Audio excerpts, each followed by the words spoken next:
여러분, 성찬은 슬픔의 예식입니까? 아니면 기쁨의 예식입니까? 예수님의 죽음을 기억하는 시간이지만 동시에 이 죽음은 우리에게 생명을 주었기 때문에 성찬은 기쁨의 잔치입니다.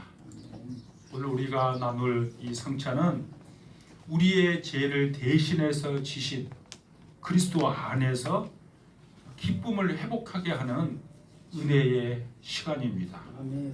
그렇기 때문에 사도 바울은 이렇게 말합니다. 주 안에서 항상 기뻐하라. 여러분, 이 기쁨은 세상이 줄 수 있는 그런 기쁨이 아닙니다. 아멘. 오늘 성찬을 우리가 하는 가운데 우리가 맛볼 수 있는 기쁨이에요. 이게 세상이 주는 기쁨과는 비교를 할 수 없는 기쁨인 것입니다. 아멘. 예수 그리스도를 만나고 얻어지는 이 기쁨은 정말 주님께서 우리의 심령 깊은 곳에서 솟아나는 그 기쁨을 우리에게 주는 거예요. 아멘. 외적인 조건에 따라서 금방 사라지는 그런 기쁨이 아닙니다. 아멘. 우리가 세상에서 주는 그 기쁨은 사실 어떻게 보면 그 유사품의 기쁨이에요. 그런데 하나님이 주시는 기쁨은 영적임입니다. 그리고 영원한 것입니다. 아멘. 그래서 사도 바울은 이렇게 다윗은 이렇게 노래했습니다. 시편 4편 7절에 보시면 주께서 내 마음에 두신 기쁨은 그들의 곡식과 새 포도주가 풍성할 때보다 더하니이다. 여러분, 농경 시대를 배경으로 하고 있기 때문에 곡식과 포도주가 풍성할 때라고 이렇게 표현했어요.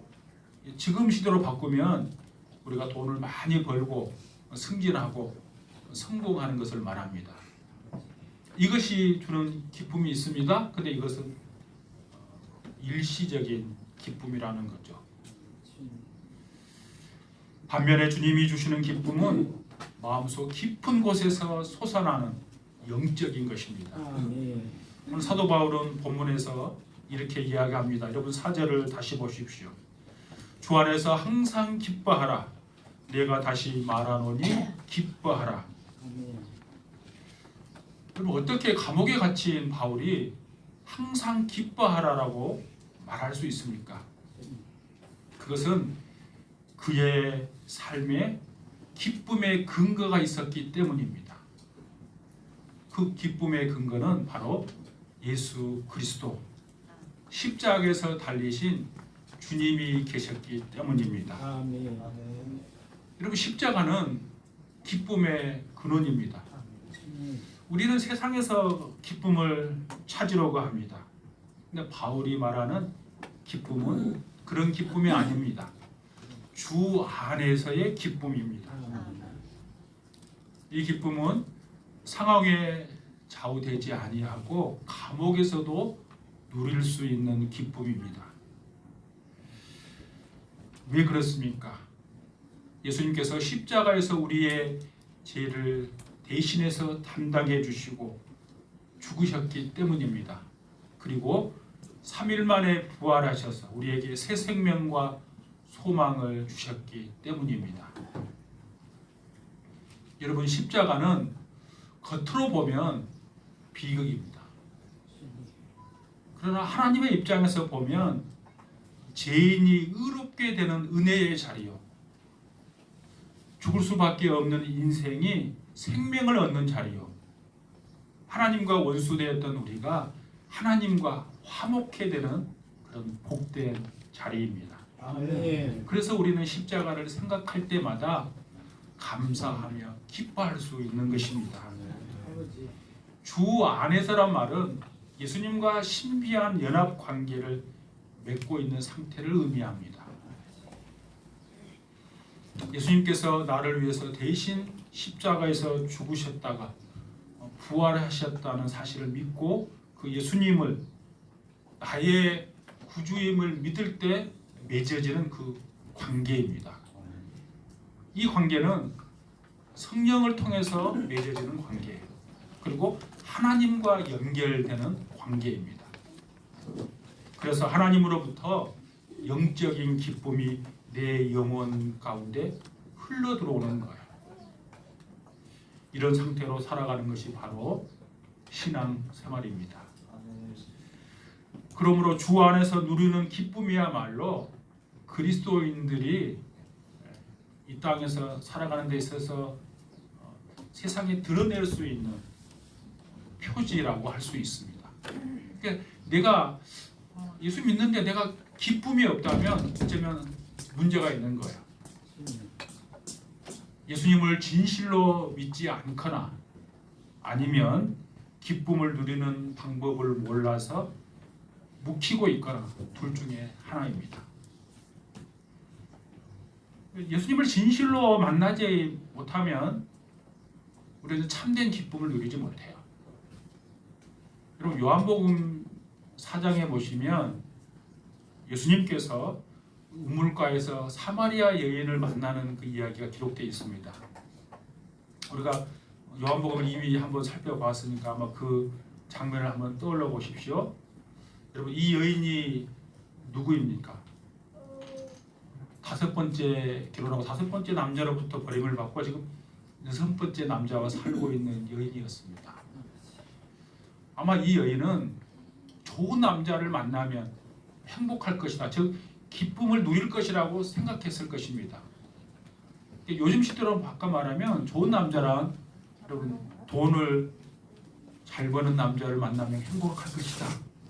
학력이 높은 남자를 만나면 행복할 것이다. 지위가 높은 남자를 만나면 행복할 것이다. 차은우처럼 미남으로 살면 행복할 것이다. 아마 이럴 거야. 여러분 그런데 자신의 기대와는 다르게 그 여인은 그 5명의 남자로부터 버림을 받았습니다. 제가 요한복음 4장 강의할 때 그 말씀 드렸어요. 당시 문화는 여자가 혼자 살 수 없어요. 혼자 살 수 없단 말은 뭔가 하면 남자를 의지하지 않으면 먹는 것이 그러니까 생명을 유지하는 데 굉장히 어려워요. 그러니까 할 수 없이 여자는 결혼하게 되는 거예요. 남자를 의지하게 돼 있어요. 또 이혼은 여자가 주장할 수 없다 그랬죠. 그러니까 이혼은 남자만 주장할 수 있는 거예요. 그 당시에는. 요즘은 아마 여자들이 더 이혼을 많이 주장할지 모르겠어요. 근데 그 당시는 반대예요. 여자는 이혼을 주장하지 못해요. 그러니까 이 여인은 5번이나 남자로부터 버림받은 여인이에요. 그 얼마나 절망 가운데 있었겠습니까? 얼마나 마음에 깊은 상처가 그 속에 있었겠습니까? 그런데 이 여인이 우물가에 물을 기르러 왔다가 한 유대인의 남자를 만나게 됩니다. 바로 그분이 예수님이십니다. 예수님과 이런저런 이야기를 하다가 예수님이 뜬금없이 질문을 합니다. 왜냐하면 예수님은 하나님이시기 때문에 그 여인의 마음속의 상태를 깨뚫고 있죠. 그래서 그 여인에게 그런 질문을 하는 거예요. 그 여인의 마음속에 어떤 마음이 있는가 하면 세상으로부터 기쁨을 얻으려 하는 그 마음, 그 남편으로부터 내가 얻을 수 있는 그 기쁨이 있을 거라고 생각했을 거예요. 그것을 잘 아는 주님께서 기쁨은 그런 데서 오는 것이 아니라 하나님으로부터 온다는 사실을 그 여인에게 알려주고 싶은 거예요. 그래서 요한복음 4장 13절 14절에 예수님이 이렇게 말합니다. 예수께서 대답하여 이르시되 이 물을 마시는 자마다 다시 목마르려니와 내가 주는 물을 마시는 자는 영원히 목마르지 아니하리니 내가 주는 물은 그 속에서 영생하도록 솟아나는 샘물이 되리라. 아멘. 여러분 우물물은 세상의 물질적인 것을 비유하는 거예요. 세상이 줄 수 있는 그 기쁨을 말하는 거죠. 근데 이런 기쁨은 상황에 따라 금세 사라져버리는 기쁨이에요. 근데 예수님이 주시는 그 물은 신령한 생수로 비유되는데 영생의 기쁨을 말하는 거예요. 아멘. 그 기쁨은 샘물처럼 솟아나서 우리의 영혼 깊은 곳에서 계속해서 솟아나는 거야. 그래서 이 기쁨은 세상이 그 어떠한 것들이 빼앗아 갈 수 없는 기쁨이에요. 아멘. 그러니까 참된 기쁨을 누리지 못한 그 여인에게 예수님께서 생수를 물을 이야기했지만 영원한 영원히 끊이지 않는 그 기쁨을 지금 주님께서 말씀하시는 거예요. 여러분, 우리가 이 땅의 삶은 상황에 따라서 두려움을 느낄 때 있습니다. 그렇기 때문에 우리는 염려하며 살아가게 되는 것이죠. 그 어려움이 우리에게 닥칠 때 우리는 결코 우리의 혼자가 아닙니다. 아멘. 주님이 우리와 함께 하십니다. 아멘. 그것이 바로 오늘 본문에서 말하는 주 안에서 그런 의미예요. 우리의 인생의 그 여정길에 주님은 우리와 함께 하십니다. 아멘. 우리가 진짜로 예수님을 만유의 주권자로 믿는다면 주님. 염려할 게 무엇이 있겠습니까? 아버지. 예수님께서 우리의 인생의 배에 함께 타시면 우리의 인생의 그 항해, 그 배는 결코 파산하지 않습니다. 아멘. 어떠한 어려움이 있어도 끝까지 안전하게 우리의 목적지까지 도달하게 되어 있습니다. 아버지. 문제는 내가 그 주님을 믿느냐 믿지 않느냐입니다. 주님. 그럼 믿으면 염려하지 않을 수 있어요. 근데 믿지 않으면 우리가 염려할 수밖에 없습니다. 아멘. 주님. 세상의 상황이 늘 우리를 두렵게 하고 근심하고 염려 가운데로 몰아넣을 때 염려하지 않을 수 있는 방법이 있습니다. 오늘 그 말씀이 오늘 본문 6절입니다. 그럼 6절 같이 읽겠습니다. 시작. 아무것도 염려하지 말고 다만 모든 일에 기도와 간구로 너희 구할 것을 감사함으로 하나님께 아뢰라. 아멘. 주님. 바울은 염려 대신에 하나님께 아뢰라고 말하고 있습니다. 그런데 어떻게 아뢰는가 하면 모든 기도와 간구로 아뢰라고 말하고 있습니다. 기도라는 것은 하나님과 교제하는 모든 그 행동을 다 포함하는 보편적인 것을 기도라 그래요. 근데 간구는 뭔가 하면 내가 하나님께 원하고 바라는 것을 간구라고 그러는 거예요. 그러니까 내 삶에 염려한 것들이 있다면, 내가 소망하는 것들이 있다면, 또 내가 해결해야 할 문제가 있다면, 나에게 필요한 것이 있다면 그것을 주님 앞에 간구하라는 거예요. 아멘. 너희 구할 것을 하나님께 아뢰라 이렇게 말씀합니다. 여러분, 하나님께서 우리에게 필요한 것을 몰라서 구하라고 말씀하시지 않습니다. 아멘. 우리가 기도하고 응답하는 과정 속에서 하나님께서 행하시는 일들이 있기 때문이에요. 그냥 주셔도 되지만 기도의 과정을 통해서 하나님께서 원하시는 그 뜻이 이루어지기 때문입니다. 아멘. 그러니까 하나님은 그냥 주는 법 없어요. 하나님 우리에게 뭘 주시기를 원하는데 반드시 기도라는 그 통로를 통해서 우리에게 하나님은 주시기를 원하세요. 아멘. 왜냐하면 그 기도를 통해서 하나님의 뜻이 이루어지기 때문에 그래요. 그래서 우리는 염려가 있을 때 기도해야 합니다. 염려는 할수록 그 크기와 무게가 더욱더 커집니다. 주님. 염려는 씨앗과 같아서 우리의 마음에 심겨지면 점점 자라나게 돼 있어요. 그리고 마침내 우리를 위축시키고 우리를 절망하게 만듭니다. 그래서 염려가 찾아오면 우리는 곧바로 기도해야 합니다. 아멘. 그리할 때 하나님께서 우리의 모든 문제를 해결해 주실 뿐만 아니라 또한 그 문제를 이겨낼 수 있는 능력과 지혜도 주시는 것입니다. 아멘. 다음으로 기도할 때는 감사함으로 하는 것입니다. 아멘. 감사함으로 아뢰라 이렇게 말했습니다. 이 감사함으로 아뢰란 말은 하나님의 그 은혜를 헤아려 보고 너희가 그것을 기억하며 감사하라는 거야. 여러분, 우리가 염려 가운데 있으면 여러분 하나님의 은혜의 손길이 잘 보이지 않아요.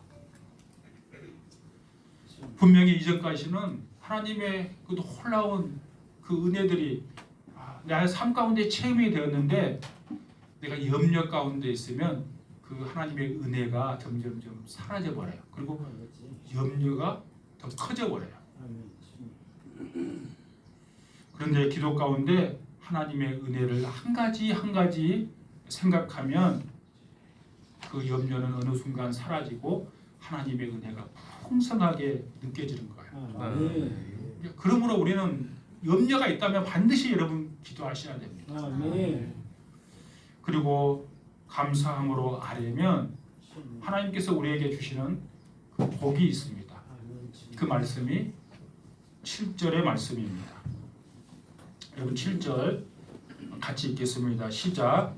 그리하면 모든 지각에 뛰어난 하나님의 평강이 그리스도 예수 안에서 너희 마음과 생각을 지키시리라. 아멘. 감사하는 가운데 기도를 하면 하나님의 평강이 임한대요.